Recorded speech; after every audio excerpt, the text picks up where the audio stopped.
It's a subject I get quizzed on quite a bit. Golf balls.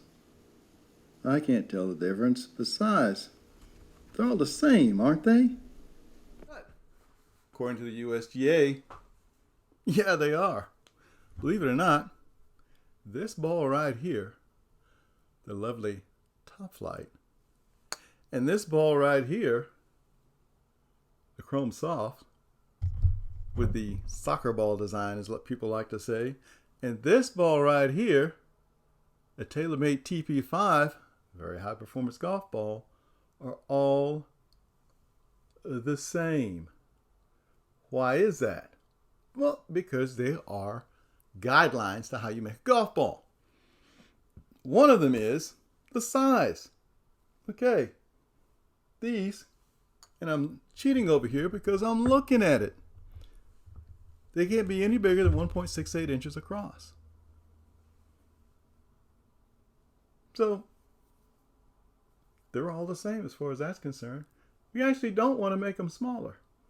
They'll actually make your game a little bit harder. They can't be any heavier than 1.65 ounces. And they can't be any lighter than 1.62 ounces. Heavier ball, you would think, wow, that's going to make the ball go shorter. Well, it will. There's a limit. There's always that law of diminishing returns, and also making it lighter. You can go a whole lot lighter if you want to, but again, there's that nasty law of diminishing return. Physics, who knew? Then, the USGA puts these balls through a test, velocity test, and also a distance restriction based on the velocity test. And the velocity test is that these balls are struck at USGA headquarters in their testing facility with a driver head at 10 degrees loft, moving at 250 feet per second. These balls cannot go any farther than 317 yards. So they can go shorter, but they can't go farther. And that's based off average PGA Tour driver speed, about 120 miles an hour. So there's a limit. There's a limit on the size, shape. They do need to be symmetrical, and weight of the golf balls, and how they react off a club face given specific parameters. Now, you're probably wondering to yourself, well, how come these advertisers say, well, this ball goes farther, or this ball goes straighter? Well, it's all in the dimples. Okay? Callaway has a patent on theirs. I don't know if any of the other folks do or not, but the depth and shape of the dimples actually allow the ball to literally fly due to the amount of backspin. Is there a limit on how many dimples you could put on a golf ball? Because it seems to me like if you put a bunch of them on there, the surface would end up being essentially smooth. And he said, yeah, it would. And you don't want that. Because when you actually test a smooth golf ball versus one with dimples, the smooth golf ball will literally go half the distance. It will literally cut the distance in half. So the depth of the dimples, size of the dimples, shape of the dimples, and the fact that they're dispersed symmetrically around the ball, that's a big key because dimples do affect flight. And yeah, could you put a pattern on there to make the ball go straight? Yeah, you could. They need to be symmetrical around the ball. And depending on the size and shape of the dimple, if you tend to be a high ball hitter, you could get a ball that'll get the ball to go lower. You tend to be a low ball hitter, you can get a ball that'll get the ball to go, a dimple pattern that'll get the ball to go higher.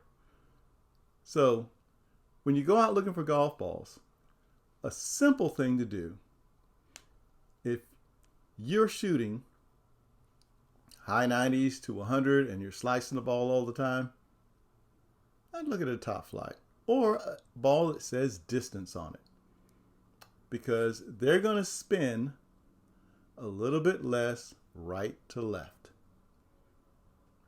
and the cover's a little bit slicker, so it's not going to have as much contact with the club face. So that'll reduce your spin, right to left, because odds are if you're slicing, your path and your club face are not in sync. So find something that's going to spin less. That'll help you out. Now, once you start getting the ball under control, and you can keep the ball in play a little bit more, then I would look to a ball with a urethane cover. Not necessarily going to something like a TP5 right away. Project A. Tour Soft would be a good ball for you. Something with a little more spin on it that'll help you more around the greens. Now, if you're shooting mid-low 90s, trying to get a little lower, get yourself a TP5. Heck yeah. Get yourself some Chrome Soft. In fact, Chrome Soft will be good for that transition too. Really good golf ball. So, the higher dollar balls that you see and you see advertised that the tour players are playing, if you're in mid-low 80s, spend the money. You're not losing golf balls left, right, and center. But if you're higher than that, play to what your handicap is. Play something that's going to fit your handicap better. Okay? And as far as getting a ball that goes higher or lower or whatever, if you're a high handicapper, you really don't know if that ball's going higher or lower, or if it's your swing or your setup or getting the club face square or not. We don't know that yet if you're shooting 120, 130. Okay? Find that out first, then get your balls. Okay? That's it for my ball talk. Remember, they're all the same, but different. Hey guys, thanks for watching the video. Be sure and subscribe with the link below. And check out my webpage, franklinhudsongolf.com. Remember, the more people subscribe, the more of these videos they can do. Also, just to let you know, I'm doing a summer golf school at Wolf Dancer Golf Club. Check out the webpage. Contact me. We'll get you hooked up. Unique thing about this, only 4 players per week. That's it. It'll be me, you, and 3 of your closest friends. Or 3 strangers. Who knows? But check it out. It's going to be very personalized training. All right. We'll see you then.